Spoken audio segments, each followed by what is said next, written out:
We got to take it three-dimensional. And what we see there is it's got to be a mental, and then you get the emotional state, and which, the emotional state, and then we get the physical. This is what's lacking. I get my little stick figure guy here, and in the book we talk about kind of the idea is to break up the brain, and you got a mental brain or thinking brain, and you got emotional brain. Where's that chatter though? Well, the chatter's in the prefrontal cortex. It's right here. So the chatter is just running. Here's the chatter. Now, whenever the emotional brain senses a threat, it can literally hijack the thinking brain.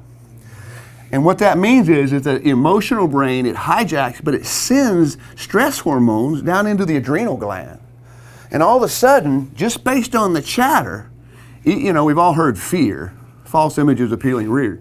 This chatter, if it's going crazy on the negative, an emotional hijack comes in, adrenaline gets shot down to the adrenal glands, and the next thing you know, we get a flood of stress hormones. Well, if decision making is critical in sports, which we know it is, decision making, millisecond to millisecond, you're off a little bit, the ball doesn't go in the hole. If you're just off a little bit, the ball goes around the rim and shoots out. So decision making in a sports on a three-dimensional approach says that I've got the right chatter, so that means I got the right words and mental pictures.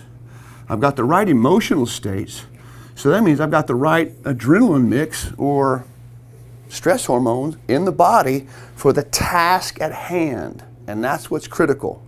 Doesn't matter the sport, doesn't matter the task, doesn't matter the size of the ball. What matters is, do we have an alignment, that's what we call optimal. This is optimal. When the chatter's right, the emotional state's right, the physical will follow. Now we've got what they call optimal performance.